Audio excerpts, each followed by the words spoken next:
السلام علیکم میرے پیارے بچوں، کیسے ہو آپ سب لوگ؟ امید ہے آپ لوگ ٹھیک ہوں گے۔ آپ کی دیدی بھی بالکل ٹھیک ہے۔ آپ کی دیدی کی آپ سے ہمیشہ کی طرح کی ریکویسٹ ہے کہ آپ لوگ درود شریف پڑھ لیں تاکہ آج کی کہانی کا باقاعدہ آغاز کر سکیں۔ امید ہے میرے پیارے پیارے بچوں نے اپنی پیاری سی دیدی کی بات مانتے ہوئے درود شریف پڑھ لیا ہوگا۔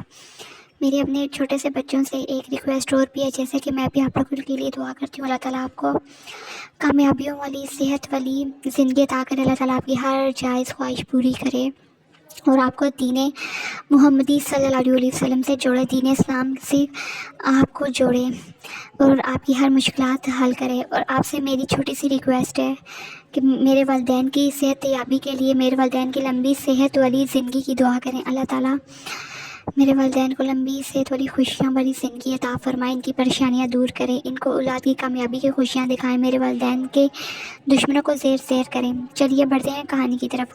کہانی میں چلنے سے پہلے ایک اور ریکویسٹ بھی ہے کہ آپ لوگ روزانہ 5 وقت کی نماز، قرآن پاک کی تلاوت بامہ ترجمہ کیا کریں اور روزانہ درود شریف پڑھا کریں کثرت سے، 10,000 مرتبہ درود ابراہیمی پڑھا کریں۔ چلیے بڑھتے ہیں کہانی کی طرف۔ کہانی کی شروعات میں ہم دیکھ سکتے ہیں کہ ایک مہیلا جس نے ہر چیز جلائی ہوئی ہے اور اس نے اپنی رسوئی میں گند مچایا ہوا ہے، دودھ بوائل کرنے کے لیے رکھا تو دودھ گر گر کر باہر آ رہا ہے اور گر رہا ہے، پورا چولہا گندا، اسٹوو گندا ہو چکا ہے۔ دوسری طرف روٹی بنا رہی ہے، روٹی بھی ٹیڑھی مٹیڑھی اور ڈنگی خراب ہے اور جل چکی ہے، پوری کالی ہو چکی ہے۔ اور دوسری طرف سالن ابل کر باہر دیچکے سے گر رہا ہے اور پیچھے گندے برتن پڑے ہوئے ہیں اور گندے دیچکوں اور برتنوں کا ٹال لگا ہوا ہے۔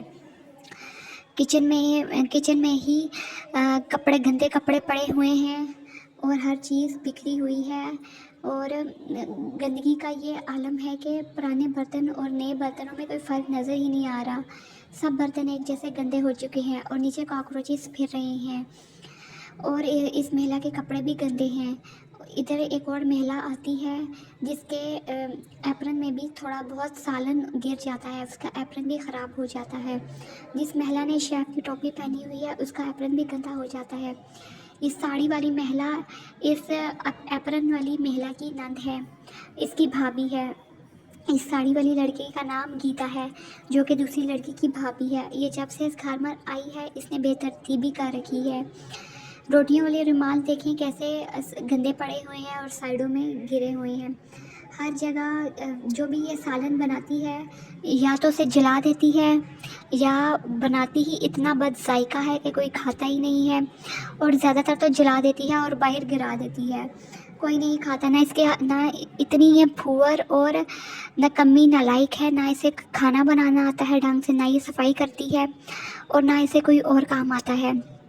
کپڑے دھونے کے لیے بیٹھتی ہے تو سفید کپڑوں پر رنگدار کپڑوں کا رنگ چڑھا دیتی ہے۔ اس کی ساس اور نند بہت پریشان ہے، حالانکہ اس کی ساس اور نند بہت سگڑ اور سلیقہ مند خواتین تھی، لیکن جیسے ہی رادھیا اس گھر میں بیاہ کر آئی ہے اس گھر کے سکون کو بھی خراب کر دیا ہے۔ اس گھر والوں کی ان گھر والوں کی صحتیں بھی بہت خراب رہنا شروع ہو چکی ہیں، اس کے جلے ہوئے روٹیاں کھا کھا کر اور اس کے جلے ہوئے سالن کھا کھا کر۔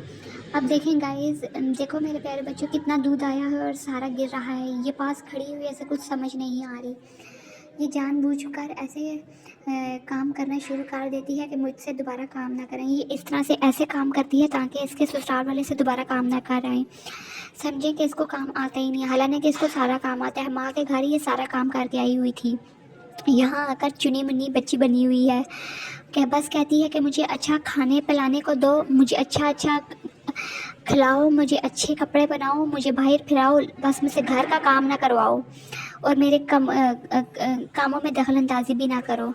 یہ اس قدر گھٹیا سوچ رکھنے والی عورت ہے، یہ گھر کا بٹوارا چاہتی ہے، یہ جان بوجھ کر ایسے کام کرتی ہے کہ سسرال والوں اسے اکتا کر خود ہی اسے چھوڑ دیں، لیکن سسرال والے اچھے ہوتے ہیں، اسے کچھ بھی نہیں کہتے، اسے سمجھاتے رہتے ہیں اور برداشت کرتے رہتے ہیں، لیکن یہ اب ان کے اعصاب پر حاوی ہوتی جا رہی ہے، جان بوجھ کر راشن خراب کرتی ہے، ضائع کرتی ہے تاکہ گھر والوں کے بھی کام نہ آ سکے اور ایسے ہی خراب ہو جائے تاکہ ان کے زیادہ پیسے لگیں اور خرچہ ہو۔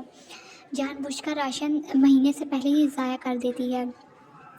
کپڑے دھونے جاتی ہے تو کپڑے کیا دھوتی ہے، ایک سفید کپڑوں پر رنگدار کپڑوں کا رنگ چڑھا دیتی ہے، صرف جان بوجھ کے زیادہ ضائع کرتی ہے، بلیچ کی پوری بوٹل ایسے ہی گھما دیتی ہے یا گرا دیتی ہے، دودھ میں کبھی سالن بناتے ہوئے کبھی دودھ میں نمک ڈال دیتی ہے چینی کی جگہ، کبھی سالن میں چینی ڈال دیتی ہے، روٹی بنانے لگتی ہے تو روٹی جلا دیتی ہے، اسے کسی کام کا ڈھنگ نہیں ہے۔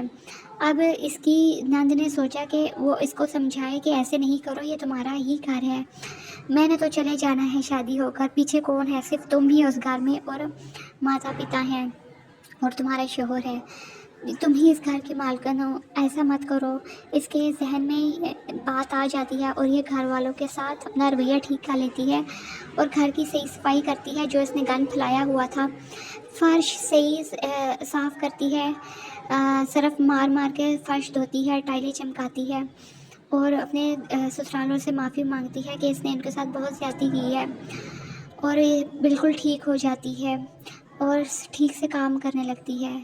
تو گائز یہاں یہ اسٹوری ختم ہو جاتی ہے۔ اسٹوری کا یہی اینڈ سبق ہے، یہی کنکلوژن ہے کہ انسان کو راشن ضائع نہیں کرنا چاہیے، جو کام انسان کے ذمہ لگے اسے خوش اسلوبی کے ساتھ، نیک نیتی کے ساتھ کرنا چاہیے۔